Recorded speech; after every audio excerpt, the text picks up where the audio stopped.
시청자 여러분 안녕하세요. 오늘은 키네틱에서 나온 F204 DJ형을 본 김에 우리 안승범 대표님과 함께 이 스타파이터에 대해서 재밌는 이야기를 하는 시간을 갖도록 하겠습니다. 스타파이터가 재밌나요? 그러니까 비운의 전투기라고도 부르는 사람도 있는데 멋있게 생기지 않았나요? 생산 대수는 많은데 이게 뭐 크게 활약한 그 실전사도 없고, 물론 이제 뭐 파키스탄, 인도 전투 때라든지 살짝 공중전은 있었는데 그렇게 아주 뭐 인기를 끌었던 전투기는 네. 아닙니다.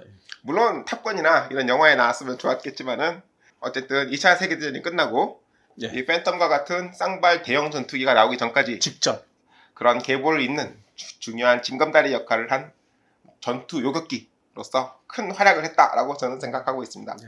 그래서 저는 아주 좋아했는데 그동안은 좋은 키트가 없어서 하세가와의 제품으로 울며 겨자 먹기로 만들다가 근래 홍콩의 키네틱이라는 회사에서 아주 훌륭한 키트로 발매를 하는 바람에 그동안 키네틱 키트가 매우 만들기 어려운 키트라는 선입견을 갖고 있었는데 새로 나온 키트를 만들어 보니까 굉장히 좋았습니다. 아유, 잘 만들었네요.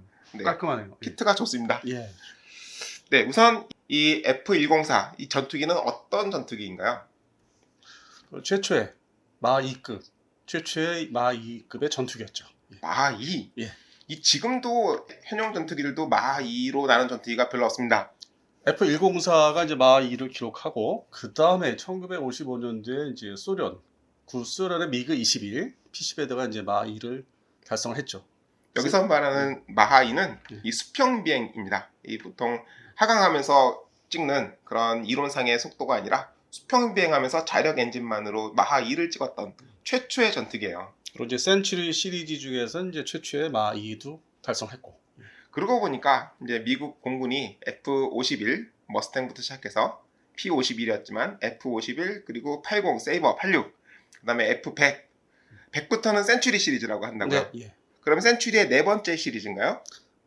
101, 그리고 102, 104. 104. 그래서 네 번째죠. 103을 건너뛰고 103은 이제 뭐 저기죠. 개념만 있었던, 설계상의 개념 그림만 존재했던 항공기였고, 이게 이제 완전한 마 2급의 전투기로서 최초. 예. 예전에는 요즘은 전투기를 하나 개발해서 30년, 40년씩 사용을 하지만 이때는 전투기가 엄청나게 많더라고요, 종류가. 뭐 계속 뭐 등장을 하고 있었죠. 60년대까지. 네. 그리고 이제 뭐 내구도나 하여튼 뭐 수명 뭐 상태로 보면은 좀 짧죠. 그 당시에 이제 기계 특성들이 하여튼 뭐 항공 그 역학이라든지 여러 가지 뭐 적용하는 게 특성들이 좀 지금하고 다르기 때문에. 네. 그래서 F104는 세계 최초의 마하 2를 달성한 그런 전투기였다. 그런데 이게 인터넷을 검색해 보니까 예. 과부를 많이 제조했다. 이러는 불명예스러운 비전투 손실이 어마무시하게 많았다. 그 서독 공군하고 이제 해군 항공대에 이제 해당되는 얘기죠, 사실은. 일본 항공자애들은 그것보다 좀 덜하고. 예. 왜 그랬을까요? 그 당시 서독에서 면허 생산을 대량으로 했죠. 그게 900여 대. 네. 그래서 900여 대 생산을 해서 그쪽에 이제 전술에 맞게 전술핵 투발기로서 적어도 침투 훈련을 많이 했죠. 적어도 사실 이 비행기가 이렇게 생겼거든요. 이 날개가 별로 없어요. 날개가 주익 면적이 작아서 사실 미국에서는 원래 로키드 마틴이 이 전투기는 고고도 요격기 빠르게 상승하여 쇄도해오는 소련의 폭격기들을 장거리 폭격기. 네 막을 목적으로 그런 긴급 발진용 요격기 스크램블. 네 그런 용도로 사용을 했기 때문에 이렇게 생겼거든요. 그런데 아시다시피 이런 주익 면적이 작은 비행기는 하강하는 이런 비행 특성이 매우 안 좋대요. 이 당시에는 뭐 유도 미사일이 없었기 때문에 이제 지상 공격이나 해상 공격을 하려면 당연히 기술을 숙여서 하강하면서 비행을 해야 될 텐데 이럴 때 다시 무장을 투발하고 본 고도와 속도를 회복하는데 문제가 있었다고 합니다. 그럼에도 불구하고 항공자위대가 그 해상 저지 그 당시에 그 극동 소련군 그 상륙을 대비해서 훈련까지 열심히 했습니다. 이 항공기로. 그래서 원래 목적으로는 그렇게 쓰라고 만든 비행기가 아닌데 이게 워낙 속도가 마하 2급 전투기이기 때문에 그 당시에는 이만한 성능이 없었죠. 미공군은 이제 A형, C형 해서 뭐 좀 소량으로 만들어서 최종적으로 이제 뭐 푸에르토리코 주방위군 역할, 이제 그 역할까지 하고 이제 다 퇴역을 시켰죠.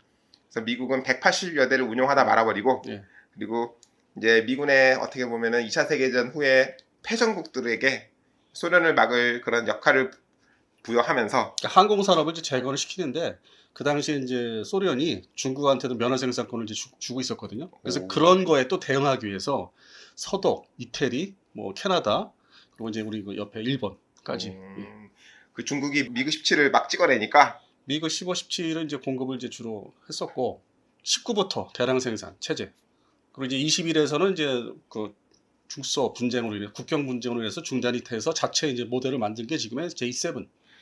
독일에서는 900여 대, 또 캐나다, 이탈리아, 또 어디 있죠? 네덜란드. 네덜란드, 대량 운영국. 예. 일본.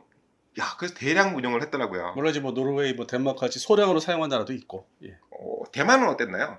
대만은 거의 저기죠 식도입이죠. 쓰던 거를 많이 받았죠. 그 항공자에 대해서 퇴역시킨 게 그 기체 중에서 그 녹다운이나 면허 생산 과정에서 미국의 어떤 그 권리가 들어가 있는 기체 그것을 거꾸로 인수받아서 이렇게 줬죠. 네. 네. 그러니까 어마무시하게 썼었어요. 근데 우리나라는 이걸 안 썼더라 싶습니다. 그 당시 이제 미국의 그 군용기 제작 그 능력 그것과 관련이 있습니다. 그다음에 이제 군산 복합체라고 하는 거. 그래서 결국 이제 노스룹사의 F5A가 우린 들어왔죠. 우리나라는 F5 프리덤 파이터가 그래서 들어왔네요. 뭐 결과적으로 이제 요즘에 이게 평가를 하는 게 차라리 그게 잘 된 거다. 그리고 바로 우리 이제 F4D 팬텀으로 이어졌으니까.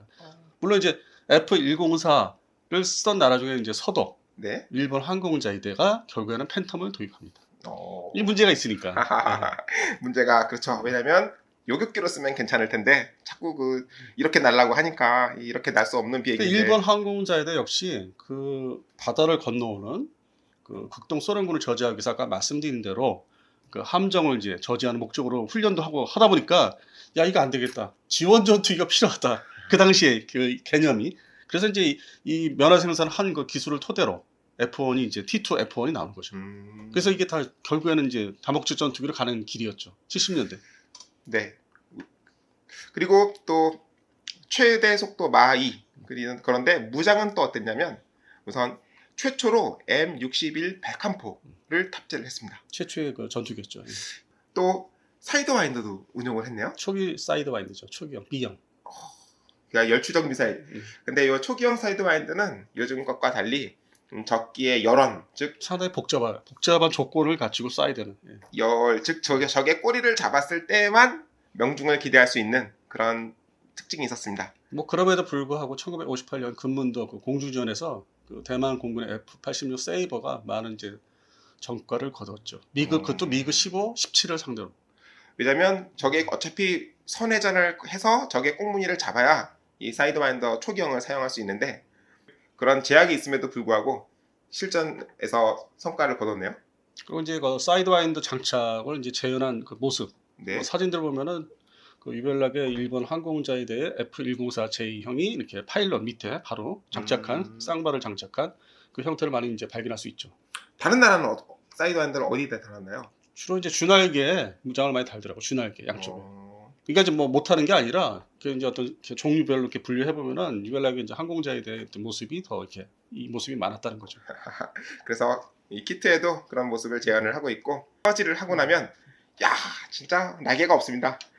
뭐 이쑤시개. 저는 꽁치라고 생각하는데요. 이 사이드와인더도 딱 떼고 나면 그야말로 뭐랄까 한 마리의 생선 같은 그런 외양을 꽁치. 꽁치 같은 외양을 갖추고 있습니다. 완전히 어떻게 보면 로켓이죠. 이 최대 속도 마 2를 그 당시 기술로서 재현하려면 이런 형상이 될 수밖에 없었다. 근데 이런 형상이 이제 모형 프라모델 계통에서 이제 보면은 X15가 좀 이런 느낌이 있었어요. 그러네. 예. 벨사에. 그런데 뭐 그건 뭐 만들기가 더 쉬웠고 그래서 뭐 만들어 보면 멋도 없고 예, 시커멓고 그래서 그 생각이 이제 104 쪽이 이제 좀 비슷했죠. 그리고 이제 무장은 이랬었고요. 근데 또 특이점이 말씀드리고 싶은 내용이 또 엔진. 요 엔진이 바로 나중에 이 팬텀 엔진이 됩니다. 그 다음에 이제 이스라엘의 크필까지 이어지죠. 그래서 이 엔진이 1961년 등장을 해서 지금까지 사용하는 엔진이긴 합니다만은 우리나라는 아직도 몇 대 있죠? 현재 한 대가 추락해서 26대. 야, 우리나라는 아직도 이 엔진을 탑재하고 있는 팬텀이 26대가. 근데 이제 26대 중에서도 그 이제 수시로 그러니까 항상 비행을 유지하는 상태의 기체는 24대인 것 같습니다. 그 이제 촬영하신 분들이 있어요. 그 주변 기지에서 네. 그분들이 찍어서 모은 거 이제 시리얼 넘버를 이제 나열을 한 것 같은데 2대 정도가 좀 그라운드 상태가 많은 것 같더라고요. 이제 서서히 날지 못하는 팬텀이 생기고 있네요. 근데 뭐 팬텀 F4E 그 대한민국 공군의 F4E 팬텀도 뭐 한 2년 있으면은 다 퇴역. 이탈리아에서는 가장 최근까지 운용을 했다고 하는데 2006년에 퇴역을 하는데 그 이태리 공군에서 이태리 공군에서 운영했던 거는 자기 자국에서 면허 생산한 최종 개량형이 ASA 아싸. 그것을 다시 개량한 게 아싸 M. 물론 이제 그 특징은 스페로 미사일. 1960년에 첫 등장한 전투기가 2004년까지 2006년. 이탈리아에서 야 진짜 징합니다. 게다가 레이더 미사일까지 달고 근데 이태리 공군은 이제 아무래도 유로파이터를 이제 그 인수하는 과정이 좀 느렸죠. 돈이 없어서 아니요, 그 제조 과정이 영국, 독일 이제 같이 다 스페인까지 했는데 아마 이태리 공군이 좀 인수 과정이 늦었습니다. 그래서 최대한 잡아 늘려서 이제 운영을 했죠. 물론 그 중간에 그 숫자도 방공 전투기 숫자도 모자라서 미국한테 이제 F-16도 리스 받아서 사용했었고. 그러니까 이게 금세기까지 하늘을 날았던 또 레이더 유도 미사일을 달고 달았던 그런 전투기입니다. 근데 이제 그 개량령의 이태리 공군의 개량령들은 그 어떤 무게 중심이라든지 어떤 운용 중량을 맞추려고 그 발칸포를 일단 제거를 합니다. 제거한다는 게 그냥 안에서 정비할 때 빼내는 개념. 그리고 이제 그 입구, 이 발칸포 입구를 이제 덮개로 덮는. 그러니까 유사시에 이제 뭐 근접전에 이제 기관포가 필요하면 다시 넣을 수 있는. 그럼 목적에 따라서 이 발칸포 자체를 드러냈다, 꼈다. 그러니까 이태리 공군은 이제 최종 사용할 때 나중에 이제 후기 사용할 때 이제 그 기관포 사용하는 것보다는 이제 그 폭격기 요격. 네, 지중해에 이제 TU-95가 내려오는 경우가 있기 때문에 물론 이제 2006년까지 이제 운영할 때는 예전에 냉전 시절보다는 좀 덜했는데 그걸 대비해서 이제 스페로 미사일 중심으로 운영했죠. 이 키트는 일본이 운영했던 키트를 갖다 놨습니다만은 앞으로 우리나라에 이탈리아 공군이 운영했던 그 키트도 들어올 거거든요. 그 키트에 보면 물론 이 키트도 그렇고 그런 부품들을 다 재현할 수 있도록 이 기관포 커버까지 다 재현이 돼 있어요. 키트에서. 야, 이런 말씀하신 내용들이 키트에 다 녹아 들어있는 아주 훌륭한 키트라는 점을 다시 한번 상기시켜드리면서 자, 이탈리아 말고 독일 공군은 또 아까 핵투발을 하는 목적으로 썼다고요? 네, 전술 핵투발. 이야, 핵공격기였어요? 그렇죠. 세상에. 여기 전투기의 F-104 스타파이터에 건 기대가 크네요. 거기 이제 서독 당시 해군 항공대는 그 코르모란이라는 그 공대함 미사일까지. 이야. 아니, 사실상의 로켓인데 로켓에다가 무슨 그런 다양한 목적을 임무를 부여했을까요? 그래서 저는 오히려 그 실물 잡지나 뭐 이런 자료보다는 70년대 중반에 그 유럽에서 나오는 모형 잡지들이 있었어요. 거기서 이제 이 F-104G에 대해서 많은 그 페이지를 할애해서 그 기억에 남아요. 네, 이미 그 당시에 많이 접했기 때문에 하여튼 서독 공군은 상당히 중무장 상태로 운영했다는. 네. 또 캐나다에서 또 사용을 했었고. 네, 캐나다는 이제 전술 지원, 근접 항공 지원에 많이 이제 투입이 됐고 그 당시에는 이제 캐나다 그 F-104도 CF-104도 이제 주둔을 했었고. 네. 일본 같은 경우는 또 자국 생산, 면허 생산. 면허 생산을 했다고요. 이 비행기를 1961년에 면허 생산할 수 있는 기술이 있었단 얘기네. 60년도에 이제 어떤 다 계약서를 쓰고 이제 그 기체를 만들어내는 데 있어서 보통 2년 걸렸거든요. 그래서 62년부터 실전 배치. 그리고 최종 이제 일본 항공자에 대해 이제 그 완전한 퇴역은 이제 97년도. 그 이오지마 섬에 이제 어떤 그 무인기 그 타겟 드론 형식으로 사용했던. 그렇게 해서 또 사용을 했고 또 대만에서도 직도입해서 사용을 하고 그러면은 서방 세계에서 이 전투기를 굉장히 많이 잘 썼네요. 미국은 참 잽싸게 팬텀으로 갈아탔어요. 팬텀. 자기들은 다 이거 나눠주고 그것도 패전국 중심으로 야 니들 만들어. 한국 사람 내가 다시 재건해줄게 만들어. 전투기 제조 능력을 줄 테니까 만들어. 하고 자기들은 팬텀기 시리즈 그냥 도배를 하죠. 잠깐 팬텀 한번.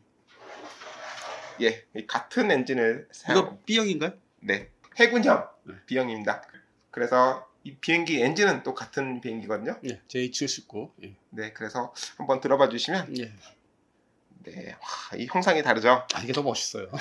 물론 길이는 그렇죠. 네, 이게 멋있죠. 디자인상으로도 화려하게 이게 멋있어요. 이 친구는 저 꽁치같이 생겨서 날개도 그렇고 그래서 미국은 잽싸게 팬텀으로 갈아타고 우리 저 미국의 우방국들 동맹국들 또 어떻게 보면은 부하 나라들은 이거를 과부를 많이 생산해 가면서도 다목적 임무로 잘 썼습니다. 이탈리아는 근래까지. 2006년까지. 네, 좋은 말씀 잘 들었습니다. 이제부터는 키트 이야기를 해볼 건데요. 제가 이 키트를 아주 감격하면서 만들었기 때문에 이 당시에는 복잡기가 많았나 봐요. 이제 단자기로 개량을 할 때는 이 뒷좌석에다가 뭐 장비를 싣고 이렇게 운영을 하고 이거를 열어볼 수 있도록 다 재현이 되어 있는 좋은 키트입니다. 에어브레이크도 있고요. 그 다음에 이 당시 비행기도 여기 저 착함 후크가 달려 있어요. 어레스트 후크. 네, 이게 함상 착륙을 위해서뿐만 아니라 지상에서도 비상 착륙을 할 때 요거를 갈고리를 쓰도록 좀 해군용보다는 가늘고 약하지만 어쨌든 육상 기지에서 사용할 수 있도록 재현이 되어 있습니다.